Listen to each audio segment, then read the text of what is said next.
Hello, everyone. Welcome back to my YouTube channel. I hope you're making the most of your life. Today, I want to talk about forgiveness. Learning to forgive ourselves when we have failed.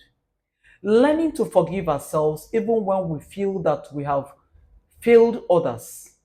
It's interesting to know that a lot of people easily forgive others, but they find it difficult to forgive themselves when they have failed. Maybe they slipped somewhere and they are finding it very difficult to forgive themselves. Today, I want to talk about the story of Jacob and Joseph. Jacob in the Bible, yes, I'm talking from Genesis chapter 37, especially from that verse 34. The Bible said that just that Jacob mourned for his son and refused to be comforted. He mourned for so long. He mourned for so long, mourned for many days, and put on sackcloth and refused to be comforted. Even when his sons and all his daughters came to meet him, he refused. He said he will go down to the grave mourning for his son Joseph. Going back, remember that Joseph is one of the sons that he loved more than the other sons. And one day he sent out Joseph to go check on the brothers as they were tending the sheep in the desert or wherever they were. He sent him out from Hebron, told him to go check on the brothers at Shechem. And the Bible said that when he got to Shechem, he didn't find his brothers there, and he took a step further and went down to Dothan after he saw a man in the field as he was wandering. As he approached the brothers, they planned how they were going to kill him, but they eventually sold him to the Midianites that were on their way to Egypt. After they sold him, they took the coat of many colors that the father had made for him and dipped in the blood of the goat that they had killed and took the coat of many colors back to the father to check whether he will identify whether it was his son's. And of course, Jacob identified the coat and removed his clothes, removed and put on sackcloth and cried and mourned for his son and said that Joseph had been devoured by a wild beast. The Bible said that his sons, all of them, and all the daughters came to him to comfort him, but he refused to be comforted and mourned for Joseph for many days, for so long. As a parent, I can't even begin to imagine the kind of anguish and pain that Jacob would have been experiencing at that point in time. But where I'm finding very interesting is that the Bible said that he mourned for him for so long. And I started thinking, why will Jacob mourn for his son?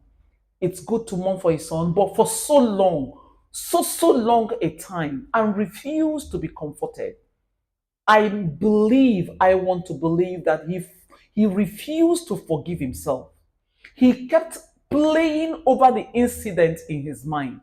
He refused to forget. I'm not saying that he should have forgotten his son, not so quickly, but for so long. He refused to forgive himself. Perhaps a lot of questions would have been coming up in his mind. Why did I not send any of the servants to go check on those boys? Why did I not send Joseph with another servant to, to go together with him to check on? After all, Joseph was 17 at that point in time. Perhaps he felt, as he told him to take a step to go to Shechem, that Joseph was already used to that environment. But of course, Joseph got to Shechem and didn't find the brothers and was wandering in the field until a man saw him and told him that his brothers were probably at Shechem. And he went, no, probably were at Dothan. And he took a step further and went down to Dothan. And when he got there, he found the brothers. So Jacob could have been thinking that he shouldn't have sent the boy alone, or he shouldn't even have sent him out in the first place. That he should have known that the brothers were already envious of him, that he should have protected the boy. But of course, he didn't know that they were going to sell him. Secondly, he could have remembered, maybe he remembered Rachel. That was the woman that he loved so much. Of course, Rachel was dead. So he would have felt that he will do everything within his power to make sure that children from Rachel will be well taken care of. Not just even Rachel, as a father, that all his children should be well taken care of. So at that point in time, maybe he felt he failed. He failed his son, maybe failed God, not watching over the boy the way he ought to. Probably all manners of things were going through his head. So he refused to forgive himself. The should haves, the shouldn't haves. The would haves and the wouldn't haves. What we ought to do and what we didn't do. All those things will come to play in our minds, especially when we fail. But Jacob refused to be comforted. He said he stayed there for so many days, for so long a time. Remember, he had other children to attend to. He had businesses he was supposed to attend to, but he refused and was there in sackcloth. I might be talking to someone today who have found himself or herself maybe in a similar situation. Maybe because something you should have done or shouldn't have done, something you said or shouldn't have been said, or whatever the should haves and the shouldn't haves will be going through our minds, and we have refused to forgive ourselves. And you have refused to forgive yourself. I want to tell you today that you need to forgive yourself. The healing starts from forgiving yourself. You failed, yes. You failed at that thing. You failed at that event. You failed at that something, whatever it is. You failed to do what you shouldn't have done, or you did whatever. Yes, you're not denying that the event happened. You're not denying the fact that something happened, but it's time to move on. You need to forgive yourself because you are human. I'm thinking, look at the life of Jacob. If he knew that the brothers were going to sell sell Joseph at that point in time, there's no way he would have sent him out. Same for you. If you knew that that thing that happened would have ended up the way it ended, you wouldn't have started in the first place. So it's time to forgive yourself so that you can heal, so that you can pick up your life again.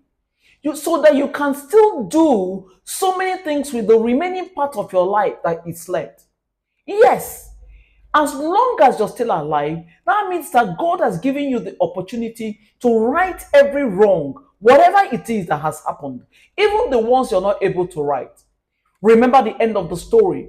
Ended up very well. As Jacob was grieving that Joseph was dead, he was not dead after all.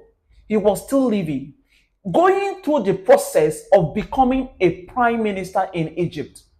The Bible says that all things they work together for good to they that love God and to they who are the called according to his purpose. It may look as if it's a downtime. It may look as if the devil has put you where you belong or where he thinks that you belong. It may look as if everyone have abandoned you. But I want to tell you today that all things work together for good to they that love God. God is capable and able to take that story of yours and turn it into something meaningful at the end of the day. God is able to take that story that seems to be a mess and turn it into a message. As I'm talking to you today, all things is not some. God said all things, they will work out together for your good. I want you to celebrate today. Yes, the deed has been done. The failure has happened. All the negative things have happened. But God is able to take those negative things, to take those events and turn them around for his glory. Turning them into masterpieces, taking those stories and making them to a glorious end, just like what happened in the case of Jacob and in the life of Joseph. He ended up being a prime minister. I'm sure at the end of the day, as Jacob met Joseph, he would have like, why was I even grieving all this while? Why did I take so long to stay in this path? Why didn't I just trust God? Yes, hand it over to God. Whatever it is that has happened, no matter how bad it is, no matter what it is that has happened, hand it over to God. God is able to take that story, God is able to take that mess and turn it into a message. God is able to take that event and turn it into a masterpiece. At the end of the day, it will turn out for His glory and to your own good ending. So I want to encourage us today. Forgive yourself wherever you have failed. Forgive yourself for your actions and inactions, for your decisions and indecision. Whatever it is, forgive yourself because God is still able to take that story of yours and turn it into something beautiful at the end of the day. Thank you for listening. Till next time.